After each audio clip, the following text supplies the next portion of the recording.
అంటే ఇక్కడ ఒక రాజధాని కడతా ఉంటే వ్యవసాయం పనిజరక్కపోతే ఉపాధి కోల్పోతుందని. ఒక విధంగా ఉపాధి కూడా కోల్పోదు, ఇంకా ఎక్కువ ఉద్యోగాలు వస్తాయి. కానీ పేదవాళ్ళను కూడా ఆదుకోవాలనే ఉద్దేశంతో 2,500 రూపాయలు ఇచ్చాం. నిన్నైతే 5,000 రూపాయలు నేనే డిస్ట్రిబ్యూట్ చేశాను ఒక ఇంటికి వెళ్ళి. అంటే వాళ్ళకు కూడా ఎక్కడ ఎవ్వరికి అన్యాయం జరగకూడదు, ప్రతి ఒక్కరూ ఆనందంగా ఉండాలి. రాజధాని వస్తుందంటే స్వాగతం పలకాలి తప్ప బాధపడకూడదనే ఉద్దేశంతో ఇవన్నీ చేశాం. నెక్స్ట్, ఇక్కడ మొత్తం మీరు చూస్తే ఈ ల్యాండ్లో వెల్త్ క్రియేషన్ మోడల్లో land available trunk roads and other ఇన్ఫ్రాస్ట్రక్చర్కి 27,885, రిటర్నబుల్ ప్లాట్స్ మళ్ళా రైతులకు ఇచ్చేది 11,824, అదర్ పర్పస్కి ఉపయోగించేది 14,037, ల్యాండ్ అవైలబుల్ ఫర్ మానిటైజేషన్ 8,274. మొత్తం ఇక్కడ ల్యాండ్ వాళ్ళు ఇచ్చింది కాకుండా గవర్నమెంట్ ల్యాండ్ అవన్నీ కలుపుకుంటే 53,745 ఎకరాలు మొత్తం వచ్చే పరిస్థితికి వచ్చింది. ఇవన్నీ కూడా మేము ఆలోచించింది.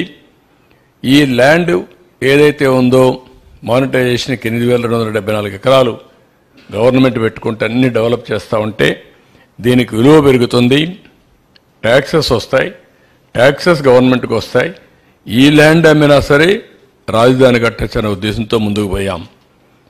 ఇదే మరి ఇంకొక పక్కన wealth generation due to economic activity, increase in tax collection due to construction service sector, ఇంకొక పక్క ట్యాక్స్ బేస్ విపరీతంగా పెరుగుతుంది, మల్టిప్లయర్ ఎఫెక్ట్లో ఎకానమీ అభివృద్ధి అవుతుంది, రిసోర్స్ జనరేషన్ అవుతాయి, వెల్త్ డిస్ట్రిబ్యూషన్ ఈ యొక్క వెల్త్ క్రియేట్ చేసి ఆదాయం పెంచితే సంక్షేమ కార్యక్రమాలకు కూడా ఈ డబ్బులు మనకు వస్తాయని ముందుకు పోయాం. నెక్స్ట్, దీనిపైన మీరు ఒకసారి చూసినప్పుడు government of India capital gains exemption ఇచ్చారు రైతుల కోసం. ఇంకొక పక్కన 2,500 కోట్ల రూపాయల రాజధానికి ఇవ్వడానికి ముందుకు వచ్చారు, అప్రూవల్ ఇచ్చారు. 1,500 కోట్ల రూపాయలు డబ్బులు కూడా రిలీజ్ చేశారు. ప్రైమ్ మినిస్టర్ వచ్చి ఫౌండేషన్ వేశాడు. జగన్మోహన్ రెడ్డి రాజధాని నడిమధ్యనే ఉండాలి అని గట్టిగా చెప్పాడు. 30,000 ఎకరాలు ఉండాలని చెప్పాడు. అసెంబ్లీలో స్పీచ్ ఇచ్చాడు. ఆ రోజు నేను అన్ని కూడా చెప్పాను ఏమేం చేస్తామని, అన్నిటికీ ఒప్పుకున్నాడు. ఇక్కడ ఇల్లు కట్టాడు. ఇల్లు కట్టినప్పుడు కూడా నాకు ఇల్లు లేదు ఆయనకి ఇల్లు ఉందని చెప్పి గొప్పలు చెప్పుకున్నాడు, ఓట్లు వేయించుకున్నాడు. తర్వాత ఏం చేశారో మీరే చూస్తారంటే ఇది క్లియర్గా ఇక్కడే ఉండాలి, రాష్ట్రం మధ్యలో ఉండాలి, ఎలాంటి విభేదాలు ఉండకూడదు, అందరం కలిసి చేయాలని చెప్పిన పెద్ద మనిషి ఏం చేశాడో మీరే చూశారు. ఇక్కడికి వచ్చినప్పుడు సింగపూర్ లాంటి గవర్నమెంట్స్ అన్నీ మనకు సపోర్ట్ చేశారు, ప్లానింగ్ ఇవన్నీ ఇవ్వడానికి కొత్త రాజధానికి. International funding agencies like World Bank, AIBP, JICA, KFW వీళ్ళు కూడా ముందుకు వచ్చి ఆర్థిక సహాయానికి వచ్చారు. హడ్కో, పిఎస్సీలు అన్నీ కూడా ముందుకు వచ్చి పబ్లిక్ సెక్టర్ బ్యాంక్స్ ముందుకు వచ్చాయి. అందరూ కూడా విల్లింగ్నెస్ ఇచ్చి ఈ ప్రాజెక్ట్ని సపోర్ట్ చేసే పరిస్థితికి వచ్చారు. నెక్స్ట్, ఇక్కడ మీరు చూస్తే సింగపూర్తో ఒక ఎంఓయూ చేశాం.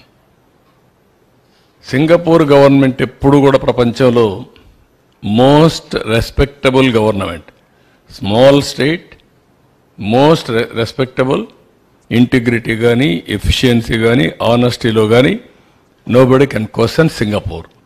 అలాంటి కంట్రీ ముందుకొచ్చి ఫ్రీగా మనకు ఒక మాస్టర్ ప్లాన్ తయారు చేయించారు.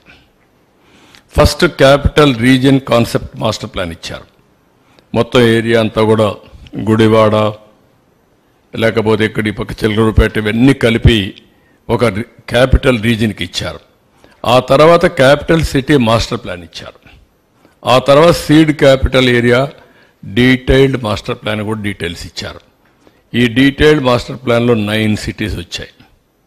Sports city, medical city, government city, judicial city, అదే మరి ఫైనాన్షియల్ సిటీ, నాలెడ్జ్ సిటీ, ఇదే మరి ఇక్కడ ఎలక్ట్రానిక్ సిటీ, అదే మరిగా టూరిజం సిటీ, హెల్త్ సిటీ, ఈ విధంగా 9 సిటీస్ మనం దీంట్లో ఏర్పాటు చేసుకోవడం జరిగింది.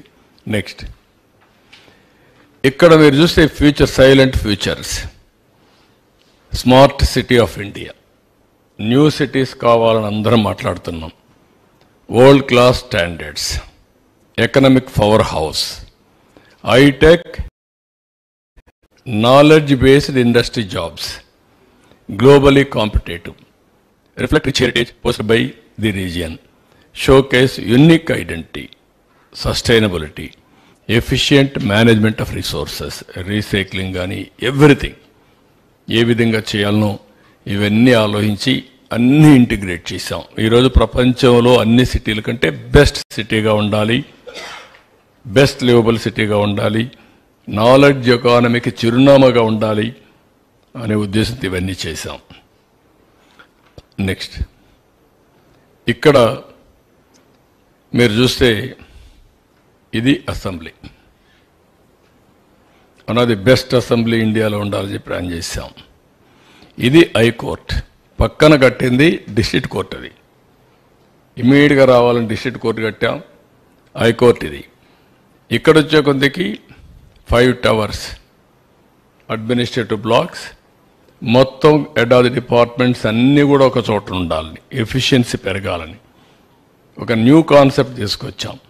ఈరోజు ఢిల్లీలో ఏదైతే అన్ని డిపార్ట్మెంట్స్ సెంట్రల్ విస్తాకు తీసుకొచ్చారో ఆ కాన్సెప్ట్లో తీసుకొచ్చి ఇవన్నీ కూడా ఇక్కడే పెడదాం అని చెప్పి తీసుకొచ్చాం. ఇది కానీ వచ్చుంటే దానికి Norman and Foster consortium UK based master ఆర్కిటెక్ట్గా పెట్టి మొత్తం తయారు చేశాం. గ్రీనరీకి ఎక్కువ ప్రాధాన్యత ఇచ్చాం, వాటర్ ఫ్రంట్కి ఎక్కువ ప్రాధాన్యత ఇచ్చాం. అది అన్ని రోడ్లలో కూడా మీరు ఒకసారి చూస్తే ఒక్కొక్క రోడ్డుకు ఒక్కొక్క కలర్ ఫ్లవర్స్ పెట్టాం. అంటే ఇవన్నీ ఫ్లైఓవర్స్ మీకు డిఫరెంట్ ఫ్లైఓవర్స్, మామూలు ఫ్లైఓవర్స్ కాకుండా దేశంలో ఏ రాష్ట్రంలో ఏ సిటీకి లేకుండా ఫ్లైఓవర్స్ మనకు కృష్ణా నది మనకు ఒక్కరికే అడ్వాంటేజ్. ఏ సిటీ కూడా ఇన్ని కిలోమీటర్లు